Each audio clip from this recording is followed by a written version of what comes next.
guys, good morning mga katabas. So ngayon po, maglalagay tayo ngayon ng doorknob.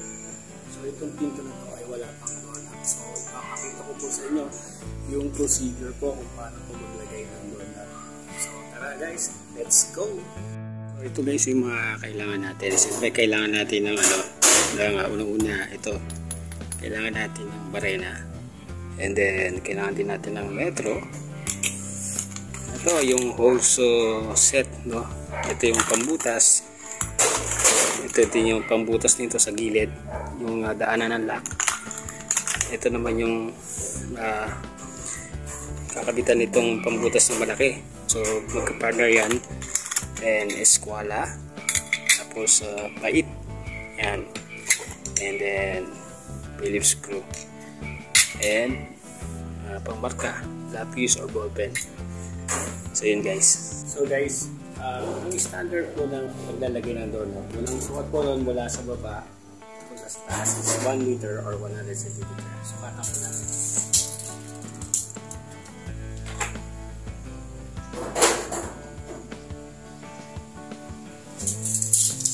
So yun guys, mula dito sa gilid ng pinto, susukat kayo ng 60 mm or 6 cm.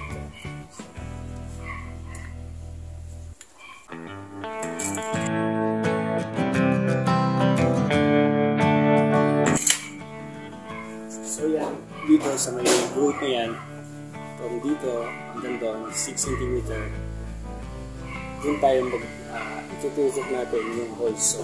So ngayon kakapitan natin itong, i-assemble na natin itong holes.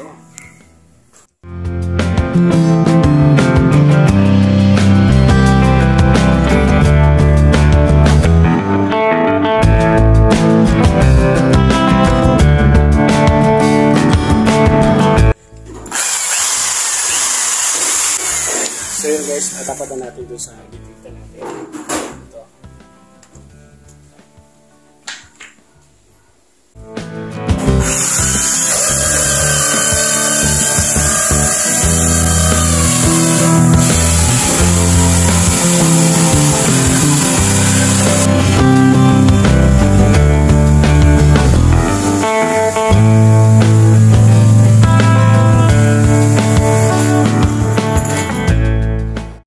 Nakabutas na tayo para sa also yung malaki yung lalagyan ng doorknob. So dito naman sa gilid, kailangan din natin butasan.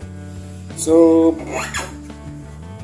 yung kanina ginawa natin, yung kinuha natin yung gitna kung saan tatama yung 100 cm. So iskwalahan din natin, tatapatan natin yung eskwala. Ito. So yung katapat ng eskwala, ginagitan natin. Kukuhain natin yung gitna nito. Ayan. Pag nakuha natin yung gitna, 4.6 cm. So 4.6 divided by 2 is 2.3. So 2.3, doon tayo magbubutas. Okay, let's go. Patang natin yung tulis dyan doon sa ginita natin. Yan, nakasentro. So yan, tulasin na natin.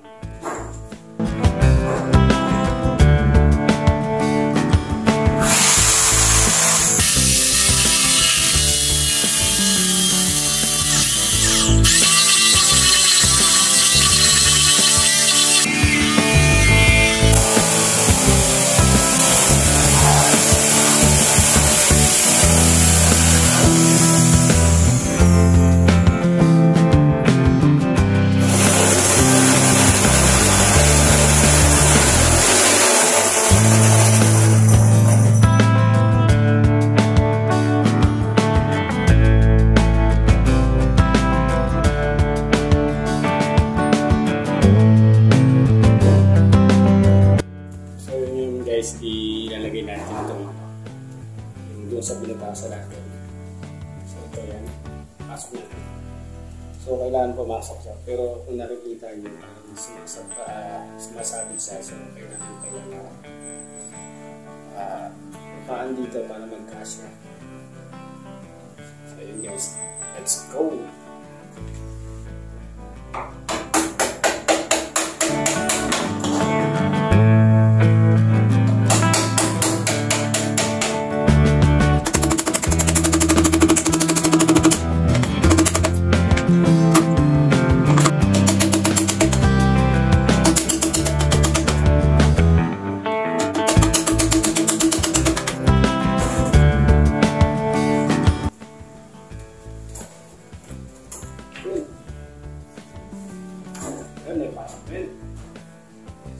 guys, ito naman, kailangan po ito nakalubog lang to. Kailangan nakapantay din sa kahoy.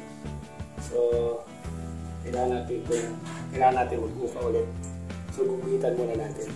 Ito lang siya.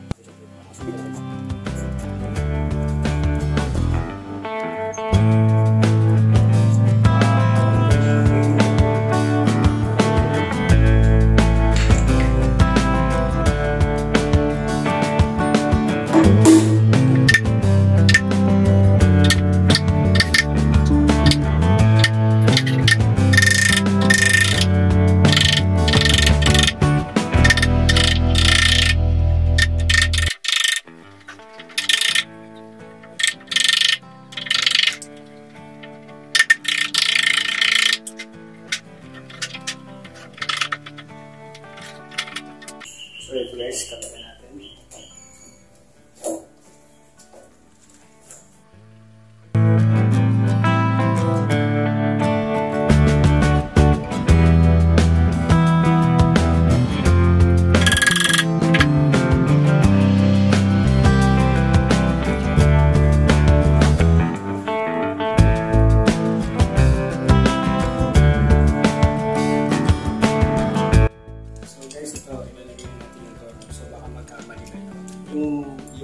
Yung nilak po, yung may lock po.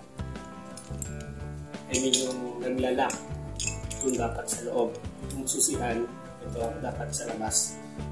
So yun guys, check nyo po mabuti. Baka magkabaliktad ko kayo ng lagay. So, ito guys. Susunod ko lang po ito guys. Ayan, nakikita nyo po. Unahin ko muna yung susihan dun sa labas. Pumasok dun sa labas. Ayan, may butas naman yan. May cross natin. Ayan. Tapos, ito naman. Pasok na yan.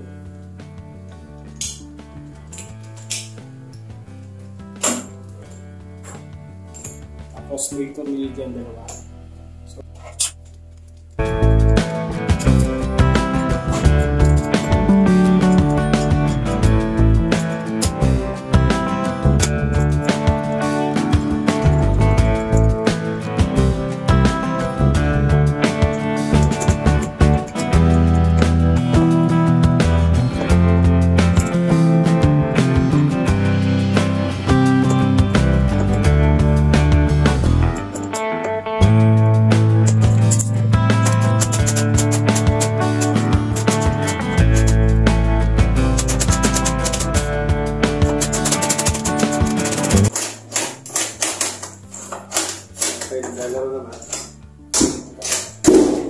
Hello guys, so pasensya na kaya hindi ko na video yung paglagay ko ng lock dun sa may hamba. Yan yung may araw na kulay pula. Meron pa pong ilalagay doon para dun magdadaan o lulubog yung lock ng doorknob.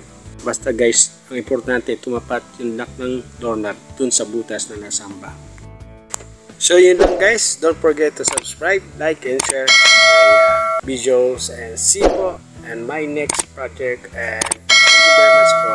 Bye bye.